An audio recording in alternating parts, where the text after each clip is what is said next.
when cops have to arrest their children. To deal with all sorts of violent and horrifying criminals in their job. But what happens when it's their own children that they have to arrest? Dad! Get in the car. You're arrested for DUI. On the 28th of December 2022, a witness had observed a white vehicle strike a traffic light and then quickly drive off. A part of the vehicle's bumper had fallen off in the road after the hit. Bro, I can't hold it anymore? What are you talking about? Go use the bathroom, bro. What you mean? Around 15 minutes after the call, police located the suspect's vehicle at a gas station across the road, but the driver was the last person they expected. Come back from Applebee's? Yeah, I had a drink. Okay. How old are you? 21. My dad is, Listen, your bumper's in the road over there. Did you just hit that pole? No, I promise you I did not. No? The very thing 21-year-old Teresa says is that her dad is an officer with the... She's so stupid. Why did she just lie about that? Your car is damaged, my nigga. Your bumper is in the road. And you're gonna sit here in front of him and say, no, I didn't. You're a bot. Local PD, possibly hoping that he'd come and get her out of the situation. But the cops at the scene are sure that things are way past that. You left Applebee's. Yeah, I left Applebee's. You cut through the plaza. You came out by Lowe's and Chick-fil-A. Yeah. Did you hit the traffic pole that's right there? I did not hit the traffic pole. This part was hanging off already. I hit a deer in Pennsylvania because I go to school in... Do you smoke marijuana recreationally? No, I do not smoke marijuana universally. Universally, smoking marijuana isn't the only part of her story that doesn't make any sense. She's saying that her bumper was already hanging off from an accident in Pennsylvania around 25 miles away, and it just happened to fall off right as another car identical to hers struck a traffic light. But Teresa has a trick up her sleeve that might just get her out of this. At least, that's what she hopes. I hit a deer. You see this? I hit a deer before this. You can ask my dad. This piece fell off at the traffic light that you hit, that you knocked over. 670. Do you have another unit out with you? You call my dad? He's a sheriff's officer. Alright, hang out. Over the course of just a few minutes, Teresa brings up her dad over 5 times, obviously praying that he'll be able to find a way for her to get out of this. But before he can come to rescue her, the cops are starting to zero in on what really happened and begin to get at least some of the truth from Teresa. Did you drive away because you're scared because you had maybe had one drink and you think you're drunk? Yeah. And you might get arrested, but you don't seem like you're drunk? Yes. So you want to just tell the truth? Yes, I'm telling you the So when after Applebee's, did you hit a traffic pole? You can't miss it. It lights up. It's red, green, and yellow. I hit a curb. You hit a traffic signal. No, I hit a curb. Yeah, you went up the curb, you hit the traffic signal fell down, and you left. I was texting. If you Okay. just call my dad, he would tell you. Well, It's the sheriff's officer, here's the thing. I promise Your dad, the you. sheriff's officer, wasn't driving your vehicle today. In just this one short conversation, Teresa admits that she did hit something, that she's more intoxicated than they realized, and that she was texting while driving. 3 driving faults that can each come with their own punishment. What the fuck is TWE and HNR? What the fuck is TWD? So now that the truth has come out, the detectives decide to speak with her father, John. But it turns out he's not there to help her. What's going on? Hey, John, how are you? So your daughter hit a traffic law. Okay. Where's the damage on the car? Okay, the damage on that car, on the car there, I think it was like the front right bumper. John explains that Teresa did hit a deer earlier and that the damage was on the front right bumper, but it was nowhere near as serious as the damage the car was currently sustaining. Can I come out? Are you guys out there? That's up to you. I'll see if she wants you to come out, if she wants, you to drive her home. Yeah, I appreciate it. Let me come out there and I'll see you guys in a couple minutes. Thank you. Okay, alright, sounds good. It looks like Teresa isn't going to be getting the salvation she was hoping for from her dad, and just 5 minutes later, he arrives at the scene to talk with the cops. What's up? So, what she's saying, and where the damage was there, doesn't really make too much sense. So, tried to get some more information out of her, but and then that piece of bumper there. So, for the other one, was it just like the bumper wasn't hanging like that? Yeah, no, so what it was is basically this was intact. Okay. This piece was missing, and the scratches here, that's all from the deer that she question. Who's your officers? So right now, this is going to be my call. Okay. Supervisor coming out. Okay, gotcha. He's going to be providing all the details. Okay, who's your supervisor? Sorry, Not that dude. I'm just asking. The cops who were first at the scene almost seem as though they're expecting John to try and make excuses for his daughter, and get extra nervous when he asks who their supervisor is. Obviously, there are countless examples of corruption where officers, especially those in the higher ranks, are able to use their power to prevent their family from getting into trouble. However, the officers quickly realize all he's trying to do is gather all the information on the incident so he can make a fair assessment himself. This quickly becomes evident as he checks his text messages from her to try and create a timeline of events. I just want to show you this so you can see it. You home 10:39. What do you think time do you think that initial call came? Because she probably hit it and was like, Dad, what the fuck do I do? Somewhere between 10:45 and 11. That's about. Bro, chat, I'm trying to think. Do you call this an L dad or a W dad? Because one, he's making her be accountable for her actions. But two, she's probably about to get locked the fuck up. Like, she's probably about to have to serve some time. Community service or be on probation. Which they all three, nigga, they not a good thing. You know, but at least probation you be able to be outside. Like, you don't gotta be like in jail, but or you know, community service too, but like it's like I think low key you call this a W dad because he's making her be accountable.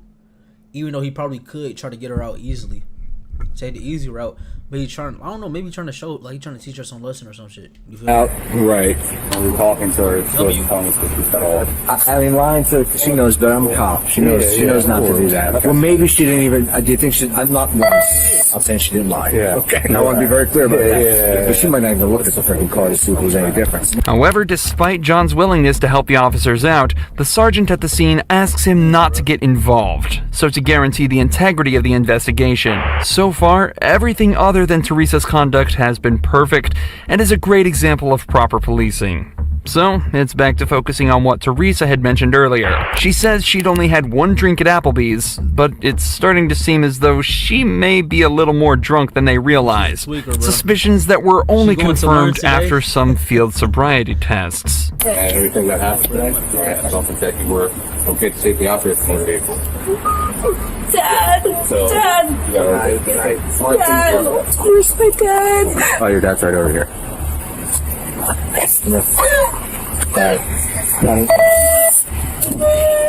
Did you stop with this shit in the car?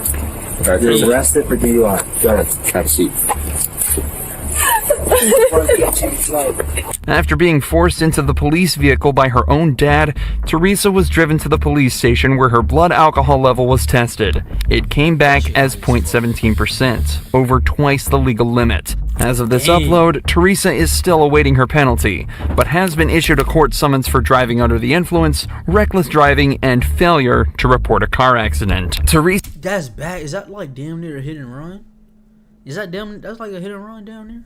Or like, nah, like, that shit bad, huh? Teresa's dad followed protocol perfectly, but Kenneth Adams' dad did the exact opposite when he tried to abuse his power as a commissioner to try and save his son from prison. Tell me who I called to find out why he's in jail. You want me to sue the son of a county sheriff? In November 2022, Kenneth Adams was pulled over for running a stop sign. But as it turns out, Kenneth was in much more trouble than he realized. How's it going? Good. What did I do wrong? Okay, so the reason I stopped you, you didn't come to complete stop the stop sign? I did.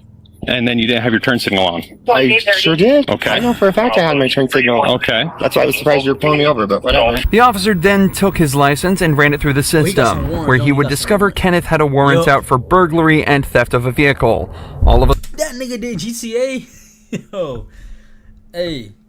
sudden, Kenneth becomes defensive and refuses to exit the vehicle. Can I get you to step out of the vehicle with me? What are you doing? No, what's going on? Seriously, what's going on? You have a warrant.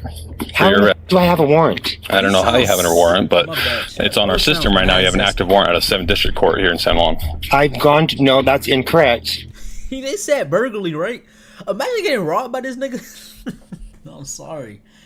Imagine you chilling and you get robbed by him, bro. You like, let's say he got a mask on, got a ski mask on. You hear his voice.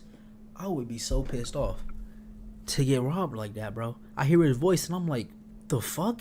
Am I getting robbed by like what I think I'm getting? Who I think I'm getting robbed by, bro? Like, ain't no way, bro. It's not happening, bro. I couldn't. Okay, well, it's on our system right now. Well, you I'm not going to argue with you about it. You're going to go to jail tonight on that warrant, okay? No, I'm not, dude. This is Mr. absurd. Adams, you do have an active warrant for your arrest. And who issued the warrant though? The courts have it issued. For what though? Because I've gone to court for everything. There should not be an active warrant for me anywhere, dude. Kenneth claims that he's already been to court for his previous crimes, but the warrant still calls for his arrest. For the majority of smaller cases, the suspect is tasked with turning in the documents that prove that they've been to court and completing any classes they were made to attend by the judge. Without those documents, the court cannot confirm they attended anything. So when Kenneth forgot to turn his in, the warrant remained open, and the police had no way to tell that he had in fact been to court. Issued October 13th. For what? It has some felony charges, burglary charges. Dude, I've been to court for that. No, I've been to court for that. You want to know the charges? Yeah, I do. So it has 2 burglary charges listed, a theft charge, mischief. That's on my old case. 3 charges of burglary of a vehicle, and Yeah. criminal trespass. Yeah, why is that floating up now? Kenneth was taken away to the station, but this is when his father, Bruce Adams, turned up, who turned out to be the county commissioner for the local area. How convenient for Kenneth. Immediately after arriving at the scene, Bruce demanded to know what was going on and quickly started to show signs of corruption. Where's Kenneth? He's in jail. They took him. You already took him to jail? They took him to jail, and I stayed here with the car. Why? For a warrant. Who do I call to find out? To find out the warrant? You're a police officer. Tell me who I call to find out why he's in jail. I gotta be careful with this stuff, Bruce. You understand that? Okay. That's the warrant. Okay, so it says warrant status active, offense burglary, theft, criminal mischief, burglary of a vehicle, burglary of a vehicle, burglary He's of a vehicle. already been to court over that. It's, you saw the warrant right there. I showed you a warrant. He's been charged with that, and he has a plea in abeyance on all of it. What do you want me to do? I want you to turn him loose. I can't turn him loose, Bruce. Who can? Nobody can. He's been arrested for a warrant. The courts can. And the warrant's false. Huh? The warrant's not false. You want me to sue the son of a county sheriff because he arrested my kid on a false warrant? The warrant's right there. Bruce is obviously trying to abuse his position and influence the commissioner to try and save his son from the law. But luckily, this officer stands his ground and refuses to cave in. Eventually, though, Kenneth was released from jail, the warrant was withdrawn, and no further action was taken against Bruce. But the officers that arrested this law student weren't as lucky. There's nothing in this vehicle. I promise you. I didn't do anything. Marion Humphrey Jr., son of retired county judge Marion Humphrey Sr., was pulled over after This says cops, my boy, not judges, but I'm gonna let it slide. after an officer allegedly witnessed him driving dangerously. Footage shows him swerving slightly after missing his exit. Marion is lit up by the officer and pulled over. He's then told the officer witnessed him nearly wreck his car and is suspected of dangerous driving. When did you rent the car? Yesterday. You gotta take it, turn it back in a Fayetteville? Pick it up in Fayetteville? I'm sorry, sir. What's it? I'm trying to figure out that you have probable cause. Yeah, because you're super nervous, so I'm trying to figure out why you're so nervous. Being a law student, Marion asks if the officer has probable cause for pulling him over. The officer struggles to give a good answer before claiming Marion seems super nervous. First of all, being nervous isn't a crime, and isn't evidence towards a crime either. And secondly, Marion actually carries himself incredibly well in this situation.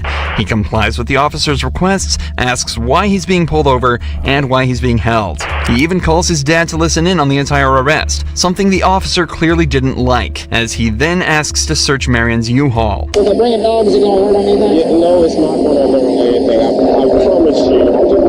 We just don't want to get shot. Yeah, that's all, and I'm sorry about that. It happens. I know it happens. Honestly, I don't want you to bring a dog because I don't think that's fair to me as a citizen, as someone who, if the only thing I did was kind of, like, I did not almost wreck my car. If you don't want to bring a dog, just let me look in here real quick and I'll get you down the road.